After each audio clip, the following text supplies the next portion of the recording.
Hi, Jennifer. Hi, Rebecca. Hello, hello. Hi. How are you? Good, good, good. You guys have snow today? No, that was all the last couple days, so not really. Can you see me? It looks like you just shared your screen. Okay, so is that a good thing or a bad thing?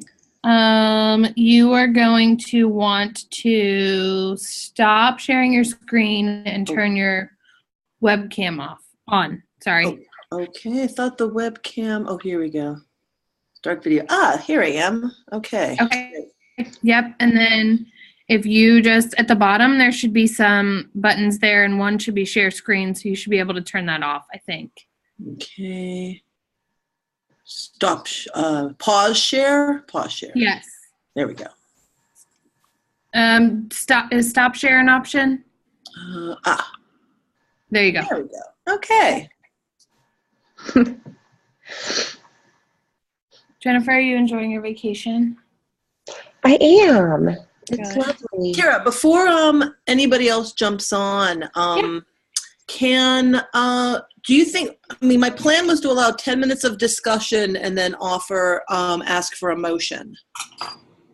And then, I don't know if that means there's going to be more discussion on the motion, or should I just ask for a motion, then discussion? It's kind of up to you. I think 10 minutes might be a little bit short depending on who's on the call. I did get several emails saying that people couldn't jump on. So we'll have to see how many we have.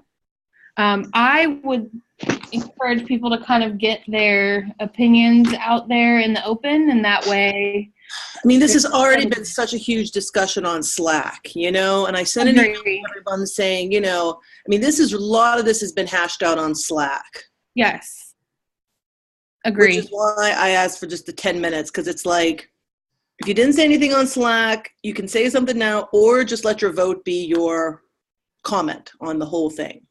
Yeah, I think you could do that. And I think if you go for 10 minutes and there are still people that we haven't heard from, then you have the ability to kind of extend that because, they didn't get a chance to talk. You know how those things. And not only that, but it's just,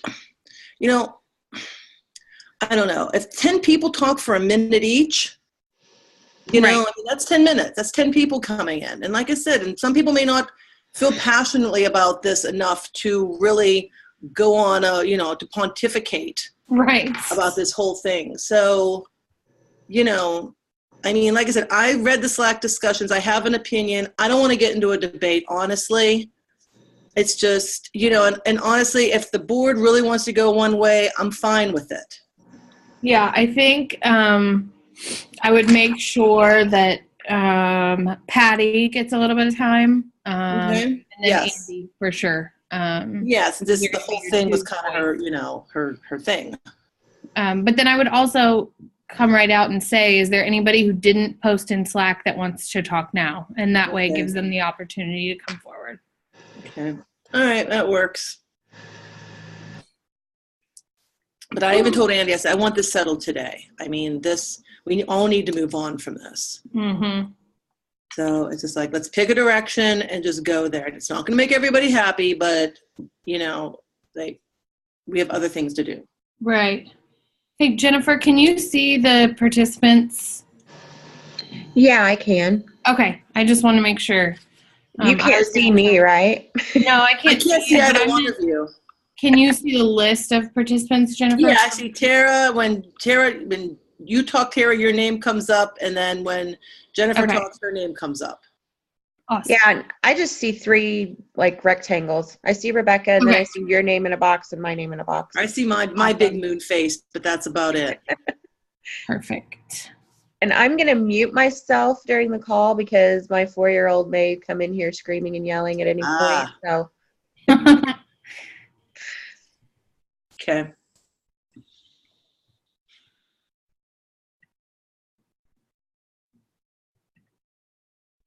Everyone getting ready for the holidays? Well, Jennifer must be, because Jennifer, you keep getting deliveries at headquarters. Yes, my office. I probably won't be able to get in it, will I? No, I think Linda just resorted to leaving it kind of out by the front door. Oh, great. I mean, it's in the building, but it's in the Yeah. waiting area. Yeah. How are the new tenants working out downstairs, and how do you like life on the second floor? I think the new tenants are good. They have a lot of stuff that they're trying to squeeze in that space, but they seem to be pretty happy. And I think staff is overwhelmingly happy with the second floor. It's nice Good. to have new, matching, modern feeling things. I think everybody decorated their cubes and their offices, and I think everybody likes it way better than when we were on the first floor. Good. A happy staff is a good staff. Yes. Hey, Lauren. Lauren. She must not have her mic on yet. Oh, we need your mic. Hey, Sue. Hello. How's it going? I'm doing okay. How are you doing? Good, thanks. Good. Good. Hi, Rebecca. Can you hear me? I can hear you good, Lauren. Thank you. Okay, good. I'm going to go ahead and silence because I never know when my dogs are going to set off. So.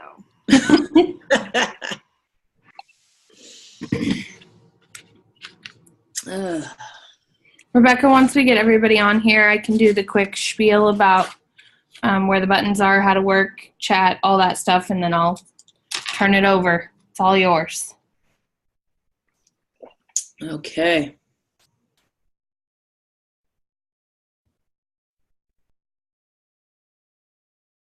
Ah, there you are. Hey.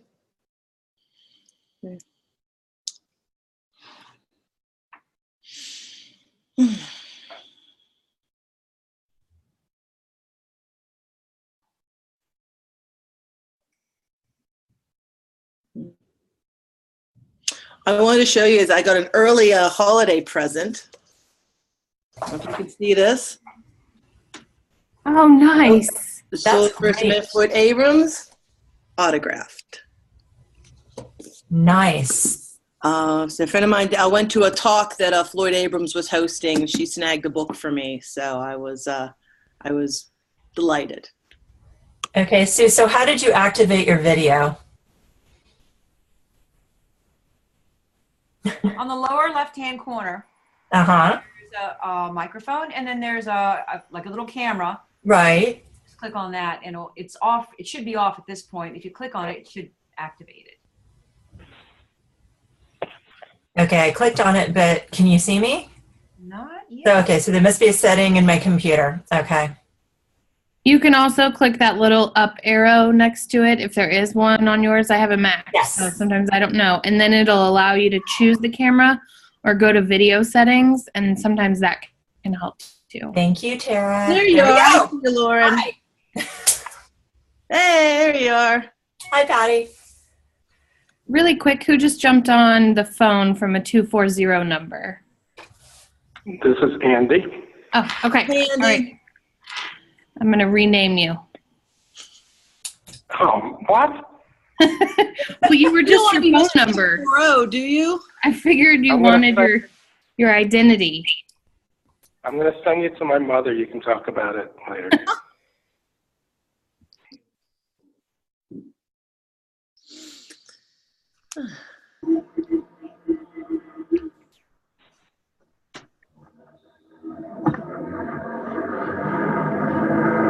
Hey, Jane. Hey, Rebecca. Hey, Lauren. Are you driving? No. Okay, there's just a lot of background noise in your call. Huh. I don't know.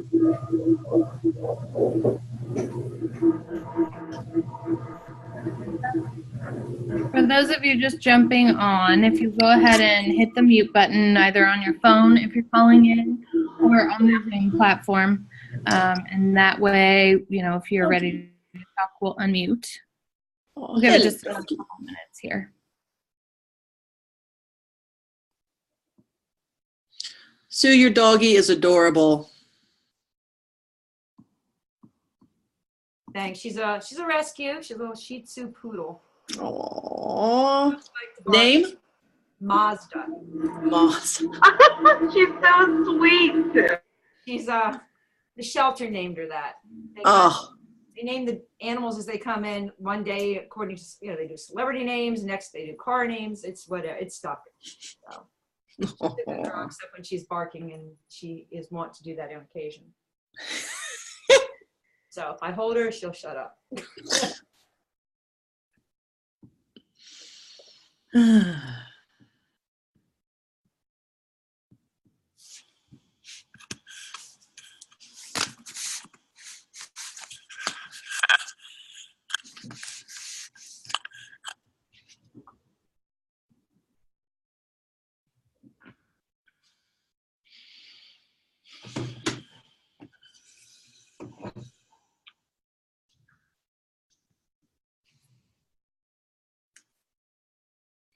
Okay. I don't think we have enough for quorum right now, do we? No. Nope. Nope. Okay. Hang tight, everyone, till some more folks jump on the call. I know it's tough being, middle of the workday and everything, so I appreciate everyone who's able to hop on the call. I really am. Should we email some people some reminders, the ones that aren't here? Yeah, we can maybe shoot an email to the board and let them know that the call is on and prompt them. Yes, that's a good idea, Michael. Thank you. Hi, Rebecca. It's Alex. I'm on the telephone. Not on Okay, the hi, camera. Alex. Hey there, everyone. So Jennifer, Tara, could either one of you shoot a quick email, please? Yep, I'll do that right now. Thank you so much.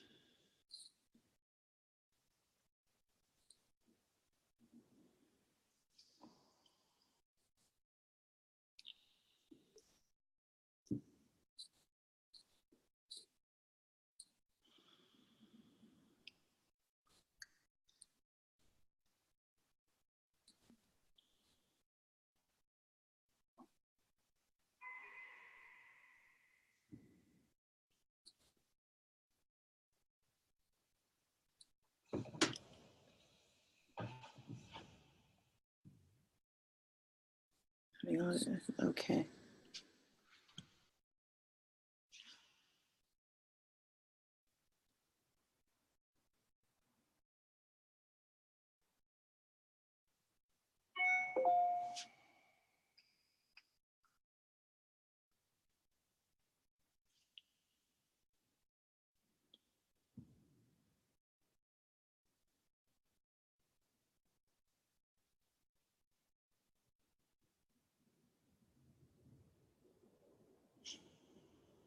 Okay, Matt and Joe are having a little bit of audio issues, but they're working on it.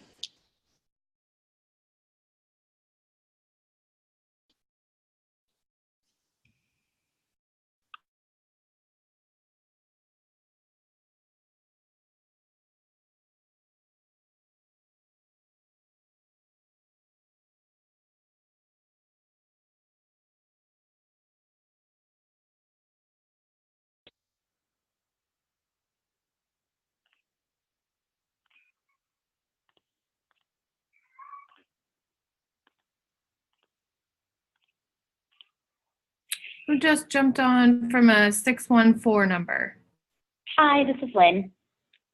Okay.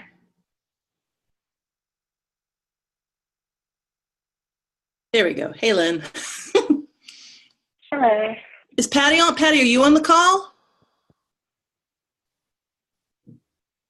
She's here.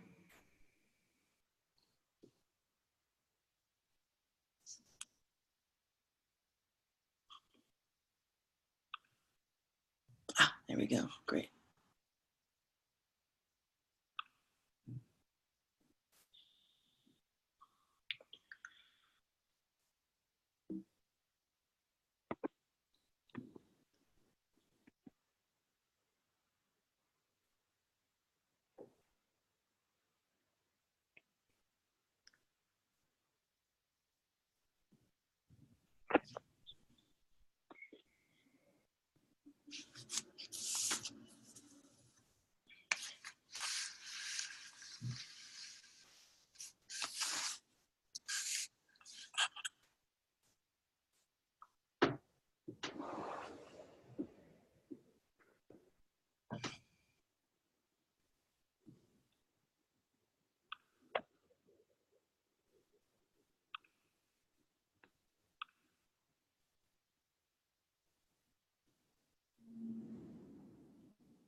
We're still, I think, are we a quorum yet?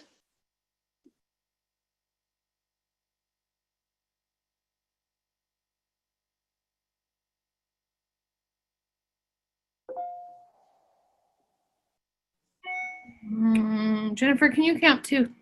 I think I got 12, but they're moving. So give me 1 second, Rebecca. Okay, thank you.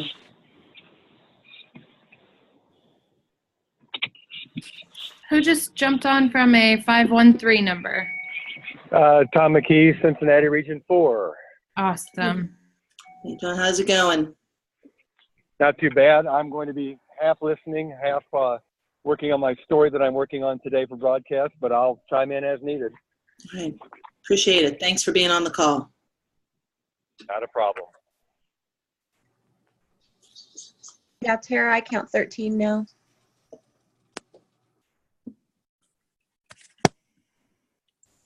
Okay.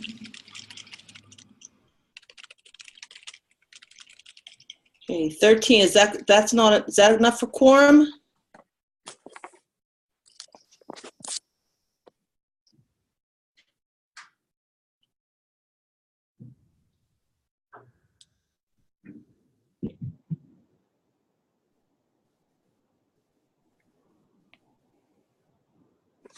Sorry.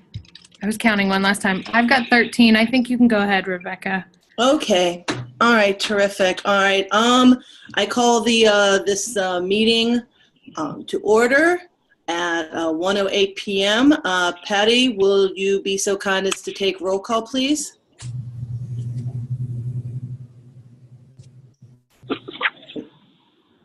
There you go. I'm sorry, Rebecca, I was not prepared for that. I don't have the list in front of me. Okay. Jennifer, would you be able just to note the people who are on the call right now? Yes, hang on. I've got. In that case, oh yeah, you can read the names. I'm sorry, this is Alex. It just helps since we all called in at different times.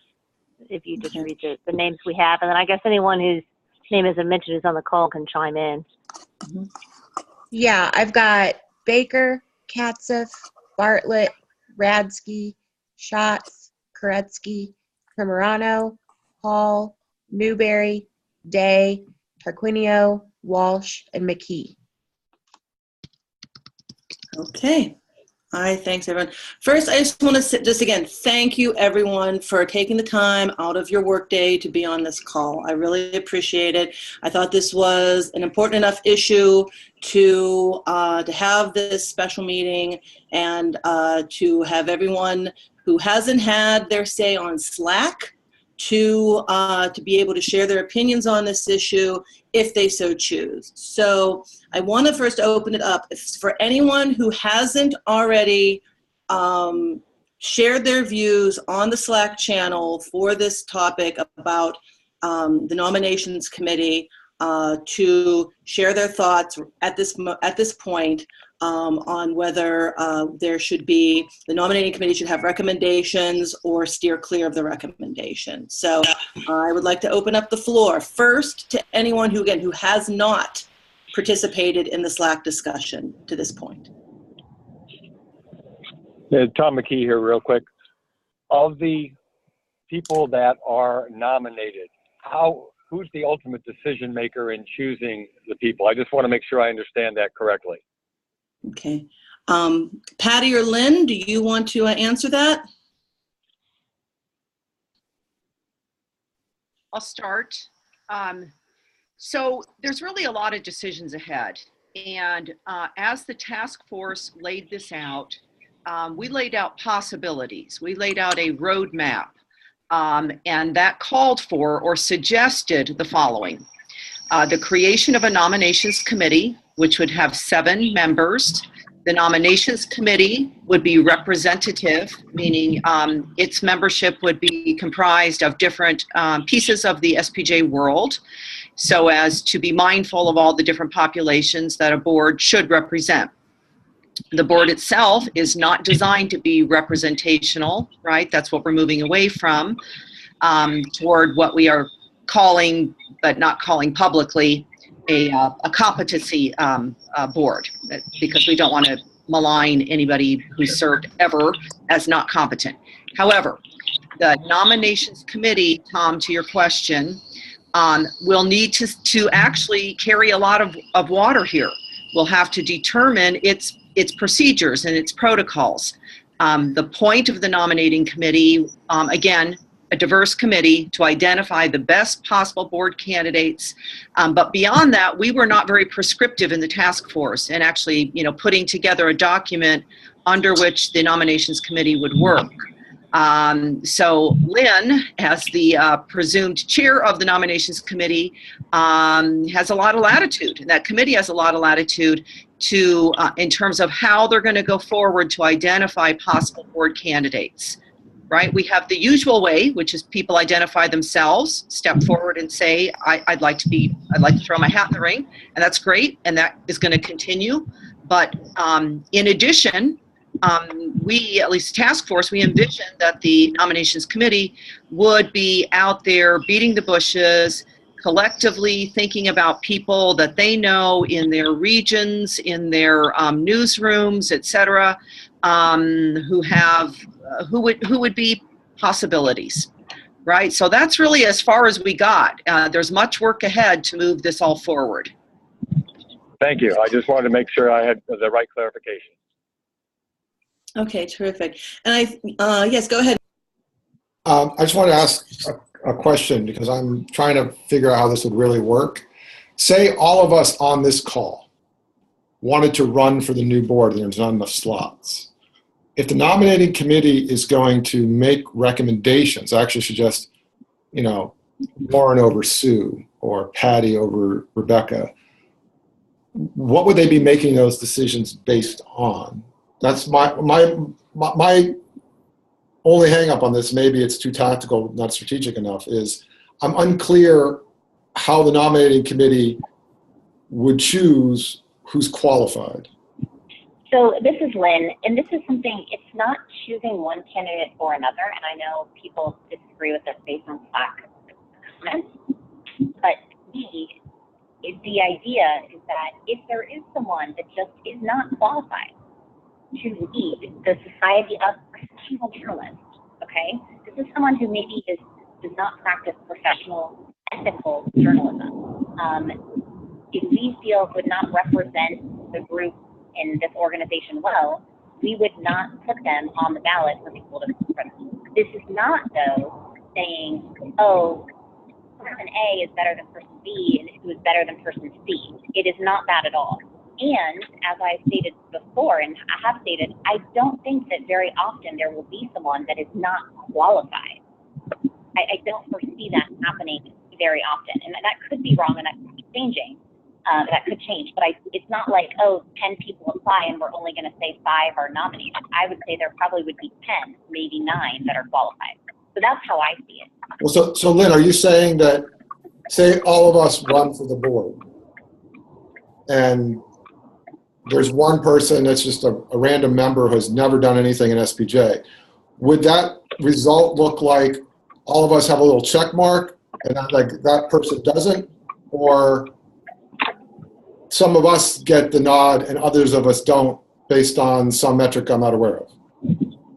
Well, so I think that's what we're debating. Do they get a check mark on the ballot saying that the nominating committee has vetted them and thinks that they're qualified, or do they just not even, if they are not qualified according to the committee, do they not even get forwarded to the rest of the members to vote for? And that's what kind of is being debated, and there are different examples of how that could look. I know Andy made something that was sort of like a compromise from what was originally proposed. So it seems to me, and correct me, Lynn, and Patty, if I'm off base here, it seems to be the first decision I think we need to make is thus: does the nominating committee, anybody who wants to run, anyone who throws their hat in the ring, it gets on the ballot, or All right, does the nominating committee weed out unqualified candidates to the point where they're not even on the ballot? Like, I want to run for the national board. The nominating committee looks and says, you don't got what it takes, you're not qualified. Or does the nominating committee say, okay, you're on the ballot, and then the second step is we're going to give you the qualified, not qualified designator. So I think that's the first question we need to ask. Should the nominating committee bar candidates from being on the ballot, or give them a recommendation after they're on the ballot, or don't give them a recommendation at all and everyone's on the ballot? Can we hear from Lauren? I think you're right, Rebecca. Yes. I just wanted to address a couple things. To the last thing that you just raised, Rebecca, I think if somebody doesn't meet the basic minimum qualifications by any objective standard, they don't go on the ballot. And that's not a subjective opinion. That's the one thing that's on this that's totally not subjective. If you don't meet the minimum standards, like now, you wouldn't be able to run. You shouldn't be able to run in the future either. I think to what you raised, Michael, earlier, and we'll take your hypothetical, let's say we all run, and let's say there's some committee chairs who run and some chapter presidents who run and some other members who meet the minimum qualifications run. Right now, there's not a proposal out there that would kick anybody off the ballot. We'd have the most robust ballot we've ever seen. Andy and I have different points of view on this.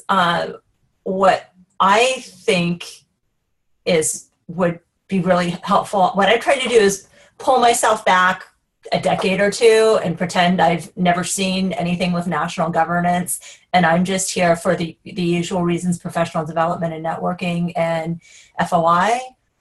What would I want to know now that members are voting for the board?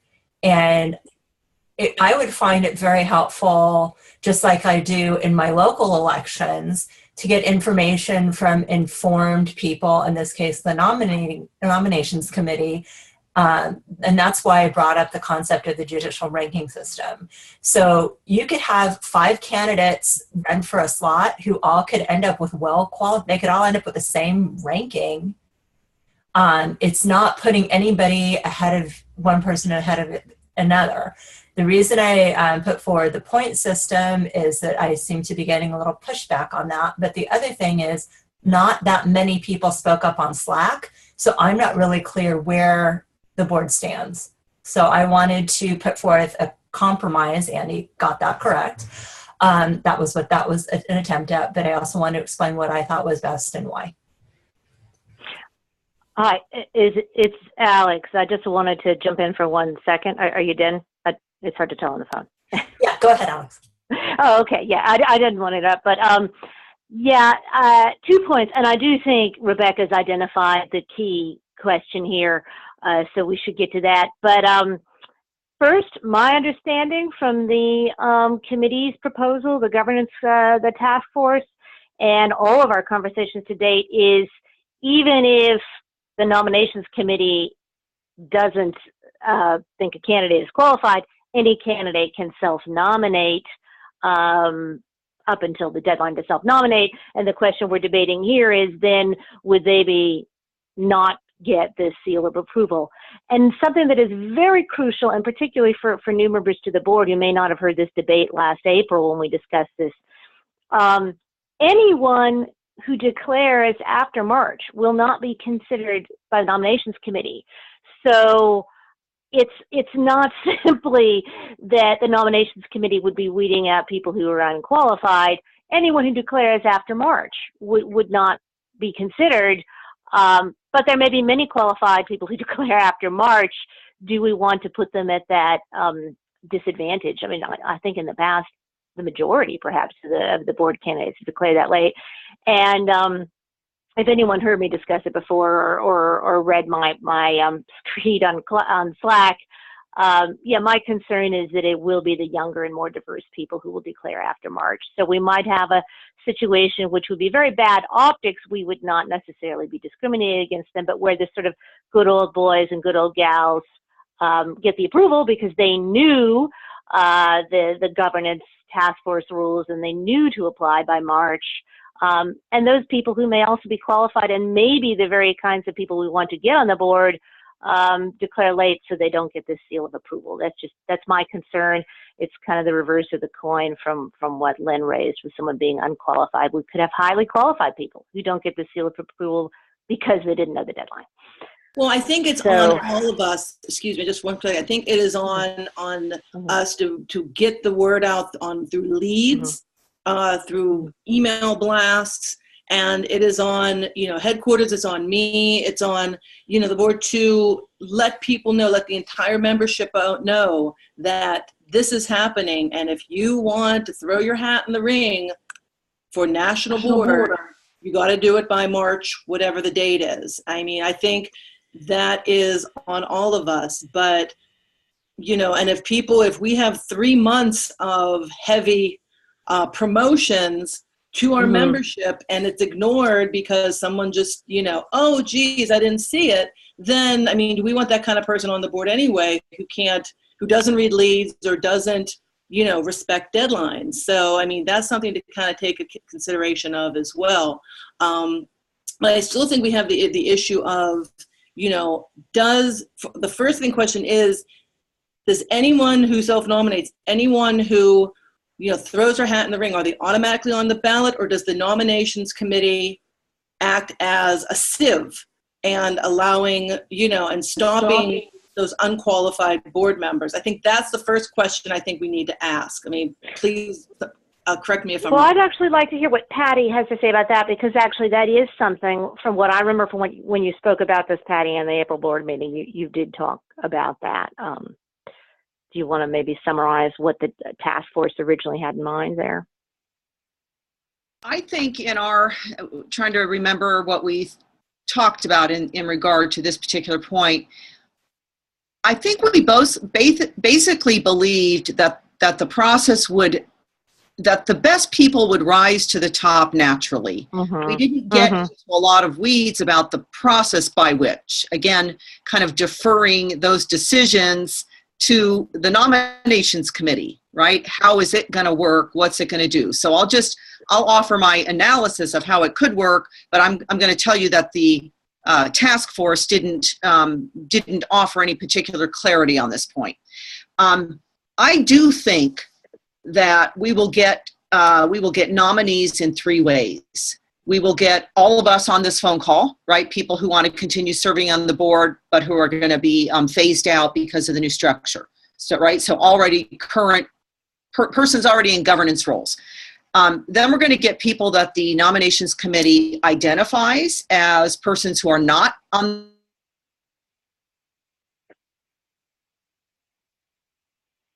What just happened? Hello? Patty, you froze. You froze on us, Patty. Patty. I didn't know if I'd lost her. You there, Patty? Oh, no. Oh, are you back? Sorry.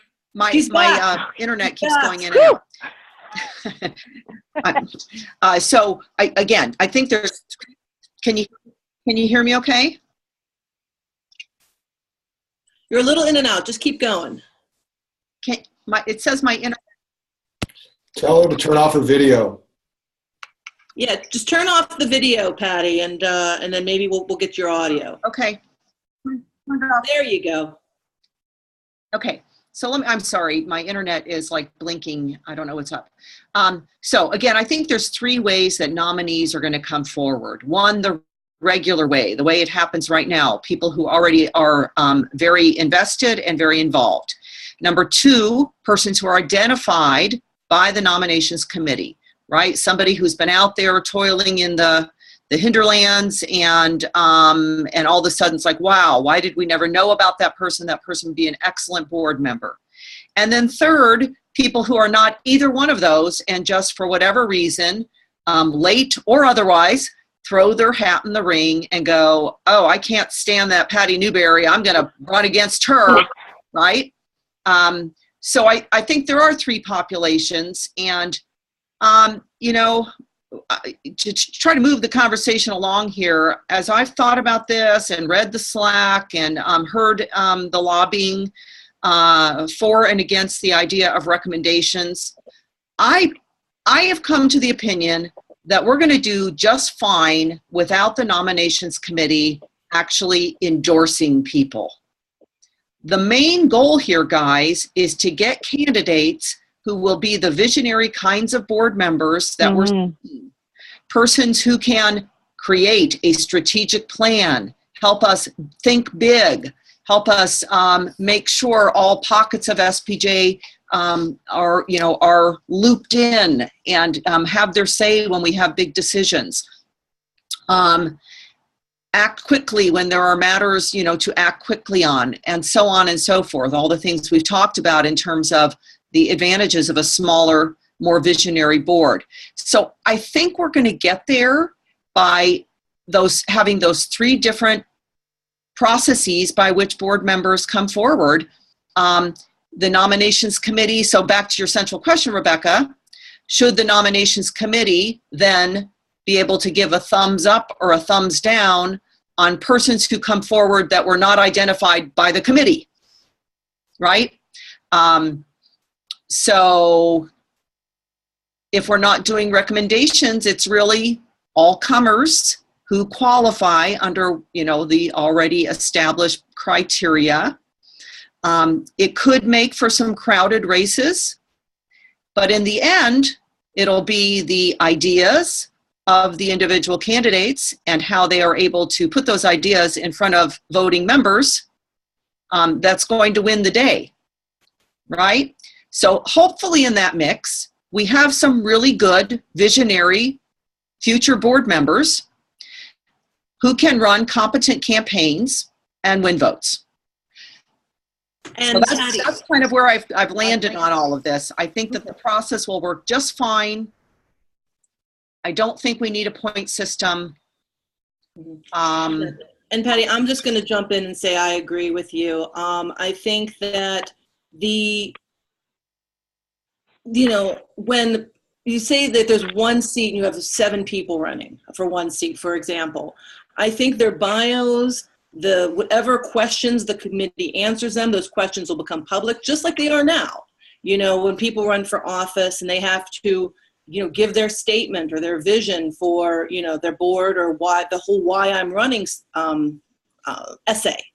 And I think, allowing, whoever to do that, I think, again, there's going to be some candidates who are, have stronger visions or stronger backgrounds or work for SPJ than others, and letting folks decide that. I think the nominations committee main thing is to find those candidates in the places, again, maybe that we wouldn't, have looked, or to identify those people. I think for the nominations committee, that's going to be a large enough task rather than, ranking them here and there. I think if they're qualified, their bios, their essays, it's going to be pretty clear whether they're qualified or not. I mean, by their own bios, by their own essays, that's going to become pretty apparent, I think. So I think having the nominations committee simply, do the big share of the work, which is finding those diamonds in the rough, those people who would be visionary board members who, haven't come forward, or like, oh, I can't run for national board. I think that would be great. And I think everything else, as you said, the cream will rise to the top, and it will be self-evident. So, Rebecca, this is Sue. Can I just make a couple points? To Alex's thoughts concerning leaving it sort of an open deadline. Like anything, this isn't a business that's deadline driven. And I think efforts to certainly do everything we can to get the word out, promote the fact that there is a deadline. I think at some point you have to fish or cut bait, and I think a deadline is necessary.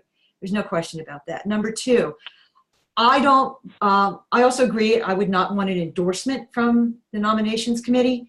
I agree with Lauren, though, on sort of a vetting to make certain, again, that the candidates just simply meet, and we can have just sort of a quick summary in points by getting just a simple point for each of the criteria that they meet. Nothing more than that. It's simply a guidepost to help in decision making, a quick view, if you will, something to help compact information, and with the additional information, if they choose to pursue it, they can dig in a little deeper to find out the specifics of why they may not have gotten a point on one particular area. I think vetting is a very valuable tool without any kind of official endorsement.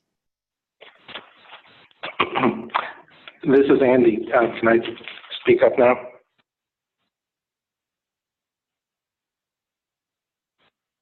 Hello? Yes, Andy, sorry. Yes, please do. Okay. For anybody who's seen my post, I might be repeating myself, but I do have a few additional things to go over.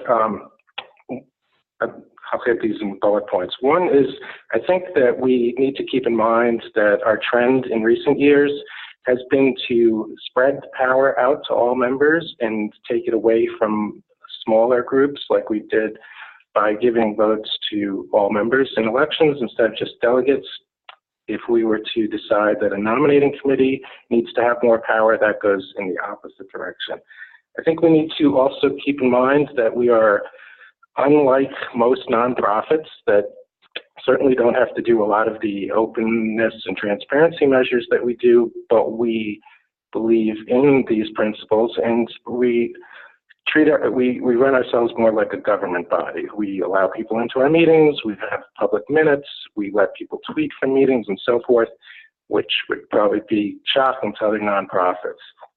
By that standard, I think we need to keep government ideas of how to run an election in mind. And the integrity of an election depends on neutrality, which means that when somebody walks in, they register, there is nothing that is going to influence how they are presented in the election. They are judged on whether they have the residency requirements, the age requirements, and so forth, and they're put on the ballot. From there, it's up to the public to decide. Now, how the public decides is entirely up to each person.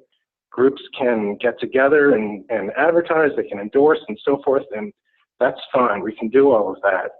There can be, if Lauren likes the idea of wise old elders, to use that for lack of a better term, they want to get together, past presidents, past board members, they've done their own vetting process, that's great. We can do all that just like a government body, but we really need to be very clear about not letting the government, in this case SPJ, be part of the influencing of an election. I think it's putting a thumb on the scale. It's 7 people deciding an election, and there's nobody that's going to try to convince me otherwise that all of the checkmark people will win the election. That's where it will be decided. Andy, I just want to ask Sure. you, do you oppose just basically letting folks know if an individual who's interested in seeking an office or has been nominated for an office meets all the criteria, absent any kind of official endorsement? It's just a question of whether they meet the criteria. No, that's fine. We should. In fact, it's in our bylaws. The only way that you can run is by meeting eligibility criteria. That's fine. I mean, but what happens in the case of those who may submit and not have done their homework necessarily, and this happens occasionally? I mean, they don't get on the ballot. They're not eligible to run. They don't get on the ballot. It's just like if you are. Yeah. I also just want to talk a little bit about the comparison that Lauren gave with the Bar Association. I'm familiar with, most qualified, highly qualified, and so forth. In a case like that, there is a difference because the Bar Association is not running the election. It would be as if somebody goes to the Board of Elections where they go through the registration process, but then the board takes it upon themselves to also decide they're going to tell the public on who is good and who is not. That needs to be separated. I mean, I think it's critical. Otherwise, we're going to have a perception that we're back to being kind of an insidery organization. We don't want that. Yeah. No, I think finally, I'm sorry, go ahead, Andy. Let me just add one more point. And people are talking about this as if there is a black and white choice here, that if there is not a wise group of elders that are telling people who is qualified and who is not, that the information does not exist. and we're just ignoring what information is available and how elections run. There's tons of information that should be out there. We have put out some, but we really need to do much better. And I feel very strongly that voters make good decisions if they are given good information. I think we're looking at a solution in search of a problem. What problems have we had with unqualified people getting into office that are so egregious that somebody needs to step in and fix the system? We do not have that. So keep in mind, how can we inform voters that's the best way to have a robust election? And then I'll get off my soapbox. All right, go ahead, Michael. All right, so since Patty and you both don't want the nominating things like we thought they want, what are we voting on? And then second, if we were to pursue Lauren's idea of having more restrictions that are in the bylaws, which I'm cool with if we want to come with it, I would just recommend that be done by the board and in an open sort of setting rather than a nominating committee in a closed setting. But other than that, like, I think we should vote. Okay. All right, I agree. Would somebody like to make a motion, please? I would be happy to make a motion that we approve the draft that I posted in Slack, which reflects the ideas that I just said, and I'm happy to restate them. But it's essentially just a nominating committee forms to recruit and solicit nominations, and the principles are there about the types of people that we want. They can look for the best candidates, but then those candidates are placed on the ballot along with everybody, and we then make a point of trying to inform voters through a variety of means. And that's it. There's nothing on the ballot that indicates preferences or recommendations. Okay. So just to be clear, if somebody, I just joined the SPJ 6 months ago and I want to run for the national board, the nominations committee can say, you don't got it. You don't meet the qualifications to be on the ballot. Is that correct, Andy? Right. The subjective standards about what you need to meet, being a committee chair or a past board member and so forth, those are yes or no provable things. There's Okay. no opinion involved. Okay, so basically once the nomination committee finds that they've met those minimum qualifications, they get on the ballot and then let the chips fall where they may, and let the essays, let, the people's campaigns, let the information about each candidate speak for itself, correct? Correct. Okay. Hey, Rebecca, real Yes. quick, Matt was having audio troubles and he posted in the group chat. But since we have a couple people on the phone, I didn't know if you wanted to read that really quick. I'll read that. Here Okay. we go. Hi, this is from Matt. Hi, all. I agree with what Pat and Rebecca said and with Andy's overarching point. I remain against a point system. I also want to shy away from recommendations and a stamp of approval or slate. And I really like the focus Andy expressed in Slack of having this group spend a lot of time on A, recruiting excellent candidates, and B, putting those candidates and the candidate views in front of the membership via Q&A, social media, and a group discussion at EIJ. Here's a thought. Maybe we should rename the committee as a recruitment committee rather than a nominations committee. We focus so much on terminology, I wonder if that name would make it clear that it is not making endorsements, but rather seeking a wide range of potential candidates. It seems per Andy's point, we have criteria people must meet to make the ballot, and we need to ensure a great group going forward. Thank you, Karen, Rebecca. So, this is Alex. I like that a lot. I would just point out that we do have minimum criteria in our bylaws, but it is not as restrictive as some of what we've been saying. I mean, the minimum criteria is, for example, an associate member, cannot run for the national board. So you have to be, a pro member or student. And there are also special criteria for running for president-elect, for example. But some of what I just heard was like, looking at whether, objectively, whether you've led a committee. And I would just point out that that's not a requirement to run for the board now. I think we should I mean, I was a firm supporter of one member, one vote. I think we should be opening this up as broadly as possible and allow the members to decide whether, you know, the past experiences in SPJ is the most important, or perhaps whether other qualities that someone brings to the board, perhaps relate, you know, they may have done leadership work in another journalism organization that we want to be closer to. I mean, so I do not think we should be too restrictive about the prior SPJ work, because that hasn't been a qualification for running for the board, the national board in the past.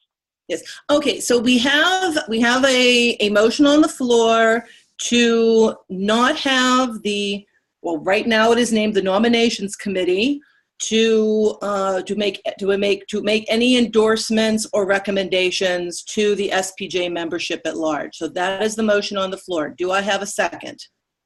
Second. That's Andy's motion, right? Yes, correct. Alex, you Yes. second? Yes. Okay. Further discussion? This is Joe. I know I've chimed in before.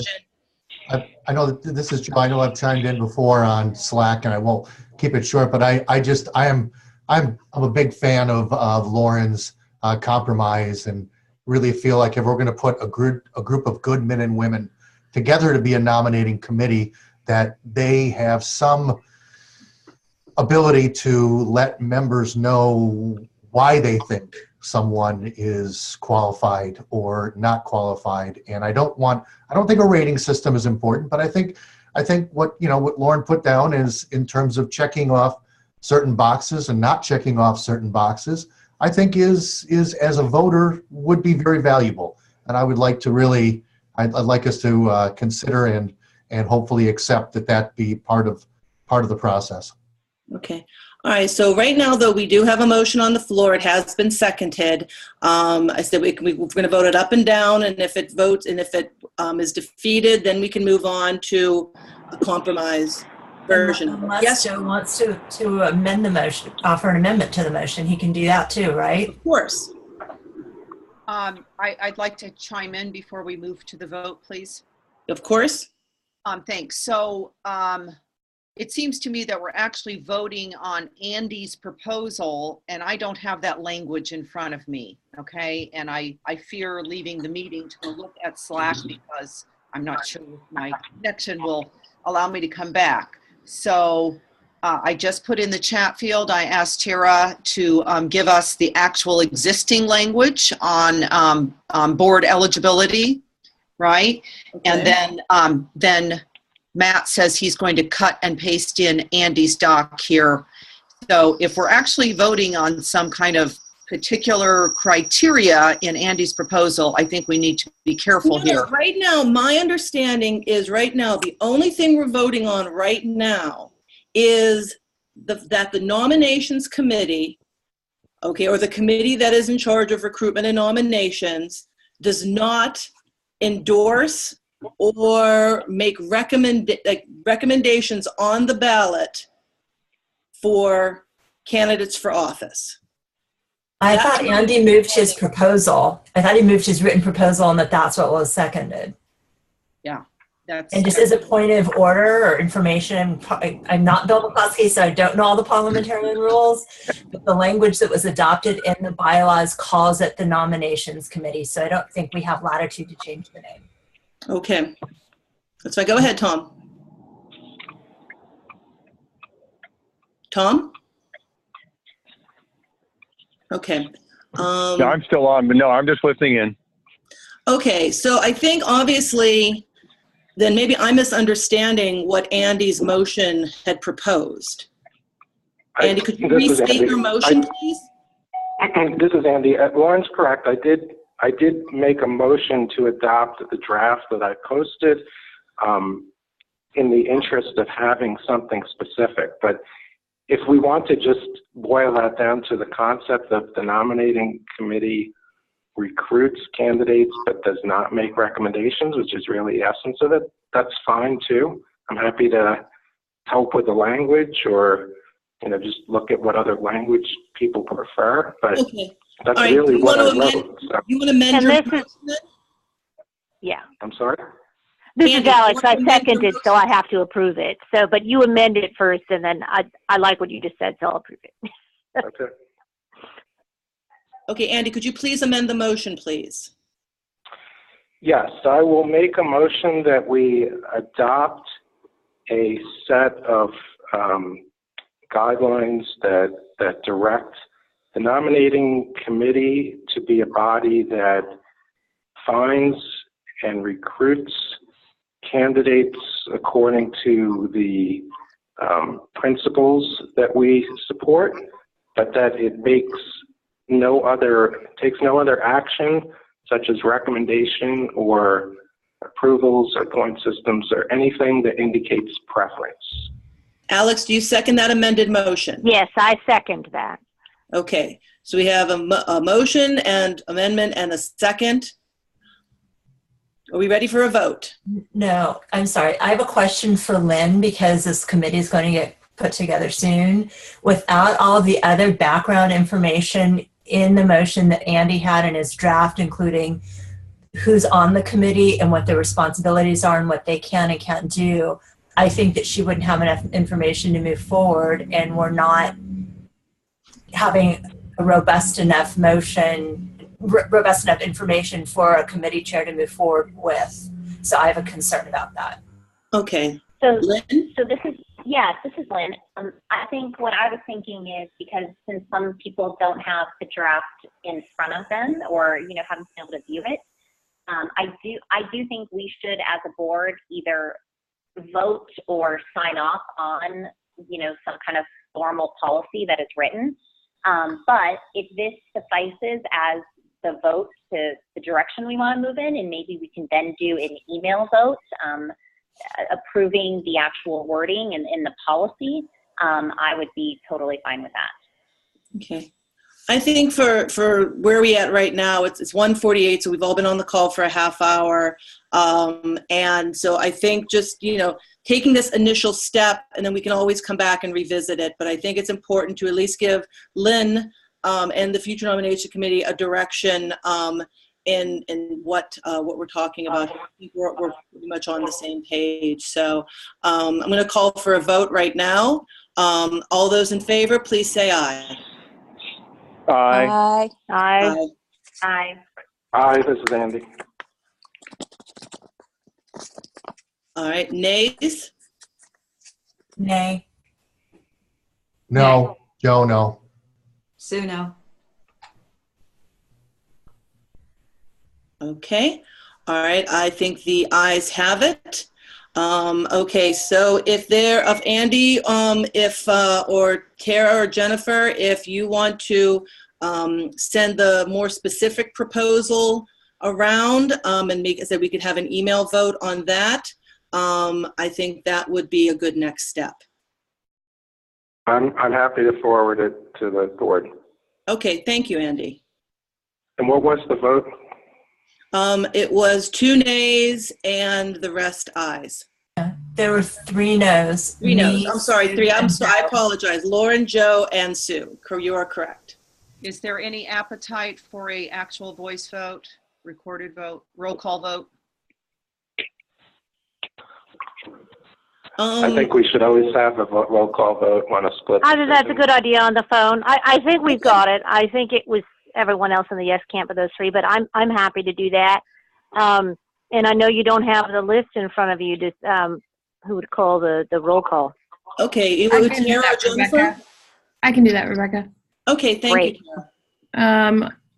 Let's see. I'm just going to go down the list so we won't be alphabetical. Tarquinio? Aye. Schatz? Aye. Walsh?